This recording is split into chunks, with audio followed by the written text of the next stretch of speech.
On a normal day in the suburbs, Joanna wraps something up in a sheet before throwing it in the trash. Meanwhile, her daughter Claire rides her bicycle around the neighborhood with her dog Max. When Claire returns home, she looks for her mother and screams when she discovers Joanna has self-deleted in the attic. Many years later, teenage Claire wakes up after dreaming about her mother's death. She rides her bicycle to school, only pausing to say hi to her Uncle August. When she turns her bicycle to help him get the newspaper, she almost gets run over by popular mean girl Darcy and her equally mean friends. They mock her as she crashes against the trash cans and scraps her knee. At school, Claire finds her father Jonathan dumpster diving with his friend Carl. Feeling embarrassed, she tells them to go away. Jonathan points out they're across the street and not at the actual school, but the students can see them anyway and are already whispering things behind her back. Jonathan asks her about her knee wound, and when he hears she visited August, he scolds her since they're not supposed to talk to him. Claire ignores that order and finally convinces him to leave. Afterward, Claire joins her friends June and Meredith to hang up a banner they made. A boy takes the chance to take a picture of Claire's rear and Darcy throws a drink at the banner, ruining it. Claire is also sad to notice that her crush Paul has a new girlfriend. During class, Ryan tries telling Claire that he liked the banner, but she only has eyes for Paul. Meanwhile, Jonathan and Carl are dumpster diving at the cemetery when Jonathan finds a beautiful old box. He can't open it but decides to keep it anyway. At lunchtime, Claire and her friends are mocking Darcy, who hears them laughing and confronts them in front of Claire. Explains she called Darcy the ultimate smegma, which is a groin secretion produced by both men and women. Darcy slaps her for the insult and Claire immediately returns it, so Darcy pushes her to the floor. A furious Claire retaliates by tackling Darcy and starting a fight on top of a table. All the students cheer or record the fight as the girls roll on the floor with no signs of stopping. An adult has to pull Claire away, and when Darcy tries to attack her again, Paul picks her up to carry her out of the cafeteria. When Claire goes home, Jonathan announces he's got her an early birthday present, but Claire isn't very excited. She finds the package on her bed and opens it to see the pretty box. There's some Chinese writing on it that she can translate as 7 wishes, but she fails to open it. That afternoon, Claire discovers that Darcy posted a video of the fight, but not how she started it, so everyone takes her side in the comments. She also posted a picture of Jonathan dumpster diving, and now people are calling Claire Garbage Girl. Remembering that the box said 7 wishes, Claire grabs it and wishes for Darcy to rot.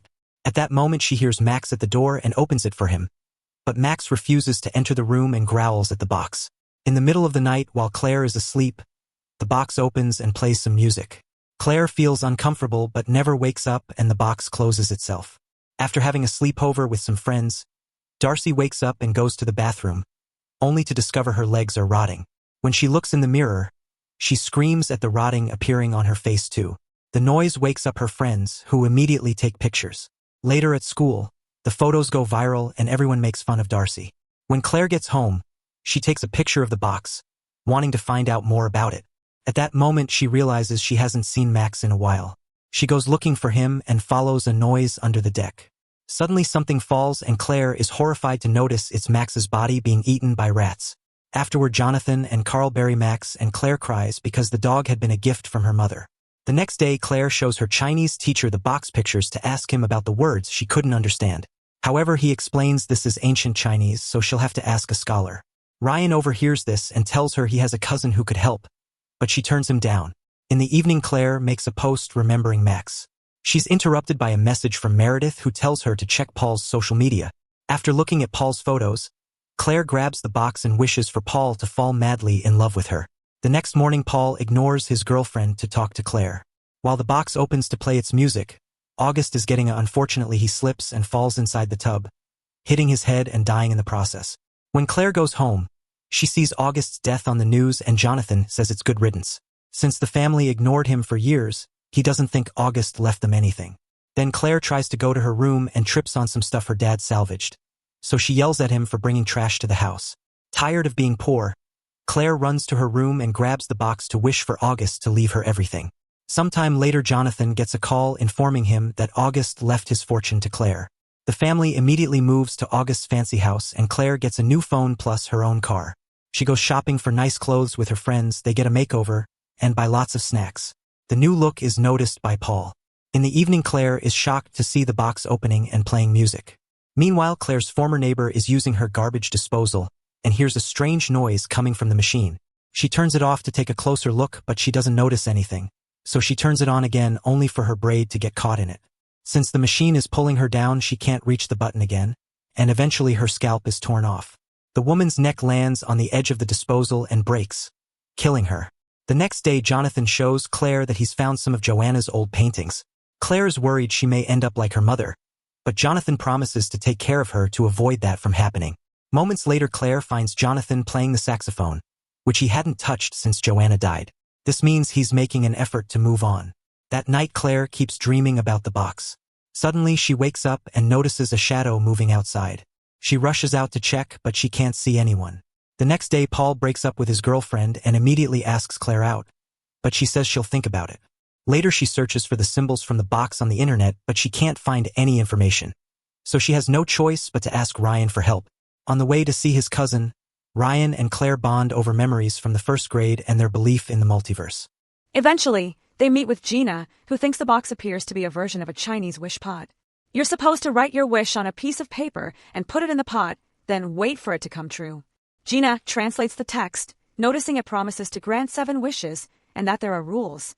The wish maker must touch the box to make the wish, and getting rid of the box will undo all the wishes. The box also has the name Lume, so they search it on the internet and find an old legend. In 1910, the bubonic plague took over China, and Lu Mei's family were suspected of being infected, so they were quarantined in a train car. The whole family died of a heat stroke and dehydration except for Lu Mei. Wanting revenge, she took the family's most valuable object, which was a music box, and took it to a temple. She prayed for 7 days and 7 nights until a demon answered. Then Lu Mei became very wealthy, and all her enemies were defeated. 12 years later, she self-deleted with opium. There are some sentences on the box. One part says that something happens after the music ends, but Gina can't translate the rest. She takes some pictures of the box and promises to contact a scholar friend. On her way home, Claire discovers that Jonathan is still dumpster diving and yells at him, refusing to hear his side of the story.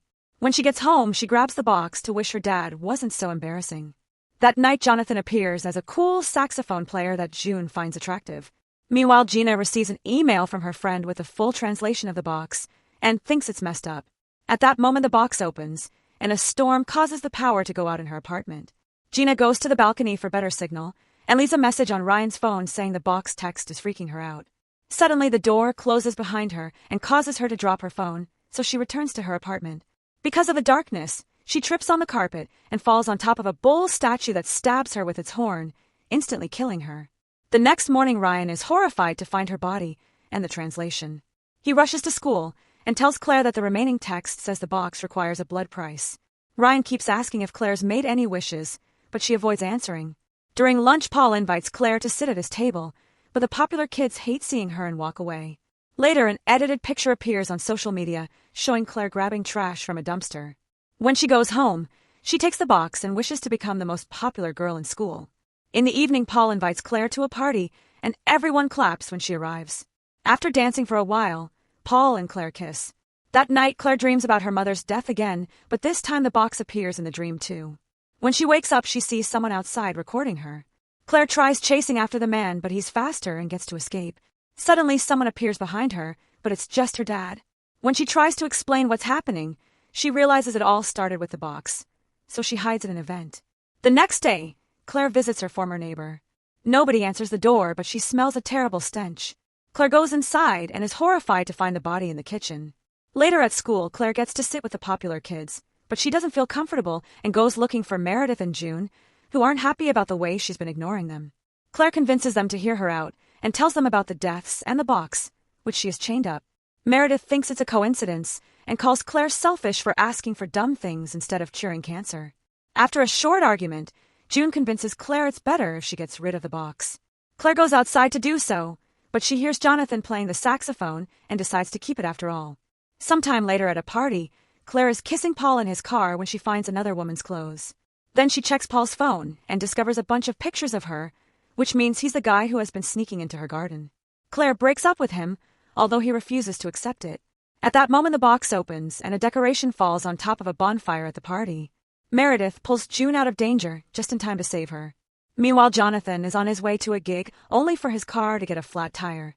While changing it, Jonathan almost gets run over by 2 racing cars, but luckily he dodges them. Then he accidentally kicks his spare tire and hits another car, causing it to bounce. It almost decapitates him, but he dodges the tire too. After the party, the girls stay at a fancy hotel, and Claire confesses to June that she didn't get rid of the box. Meredith takes the elevator and it suddenly stops, so she gets stuck. In just a few seconds, it opens the door before going down again at a dangerous speed. The cables break, and the elevator crashes on the ground, killing Meredith. After the police arrive, June blames Meredith's death on Claire. At that moment, Ryan arrives and takes Claire to his house to show her his research. Every person who owned the box lived a fancy and successful life, but all of them were surrounded by death and ended up self-deleting in mysterious ways, like the man who was found locked in a basement during a house fire. Their conversation is interrupted when Claire gets hundreds of texts from Paul asking her to get back together. Claire has a breakdown, and Ryan yells at her when he hears she's made 5 wishes already, but he still agrees to help her destroy the box. They throw it into the fire and hit it with a hammer, but nothing happens, so Claire hides at an event again. That night, Claire wakes up from another nightmare to find Paul in her room with a knife. He says he can't live without her and uses the knife to prove it. Claire screams and calls an ambulance that quickly takes him away. The next day, Claire discovers the box has disappeared. At that moment, the police arrive to take the fancy house and all the money because August never paid taxes. The family moves back to the old house. Claire goes to school on her bicycle again, and Jonathan goes back to dumpster diving. Darcy is now healed, so she goes back to school too and harasses Claire again, causing her to have another breakdown in the bathroom. That morning, Claire discovers that June has the box in her locker. June admits she stole it to protect everyone, but Claire is furious and takes it back before running off. When June follows her to stop her, they begin fighting over the box and Claire accidentally pushes June down the stairs, killing her. Ryan sees all this and chases after Claire, who refuses to give up the box and ignores his warnings. At home, Claire freaks out, feeling like she's going crazy. After lots of crying, she wishes her mother hadn't self-deleted. At that moment, a revived Joanna appears in Claire's room, as if she never left, and reveals 2 more daughters. The family celebrates Claire's birthday and has a wonderful time together. After the party, Claire looks at Joanna's new paintings and discovers one of the box, which makes her realize her mother also used the wishes and her death had been the box's fault. Suddenly, Claire hears the music from the box and notices Jonathan working with Carl outside. She runs to the garden to warn them, but it's too late. Carl's ladder wobbles and causes him to slip, accidentally swinging the chainsaw down and decapitating Jonathan. While Joanna finds her husband's body, Claire runs upstairs and uses her last wish to ask to go back to the morning Jonathan found the box. Time rewinds and Claire wakes up with Max on her bed. She immediately calls Meredith and confirms she's alive too. As she rushes outside, she notices the neighbor has also been revived. Then Claire asks Jonathan and Carl to take her dumpster diving with them. She's the one to find the box and hides it in her bag without mentioning it. Afterward, she goes to school and asks Ryan to bury her bag without opening it. To thank him for the favor, she asks him out and kisses him. When she tries to leave, she's suddenly hit by Darcy's car, instantly killing her. Sometime later, Ryan finishes digging a hole but gets curious about the bag. He opens it and looks at the box to read the words 7 wishes. Make sure to subscribe and turn on notifications so you can watch more videos like this.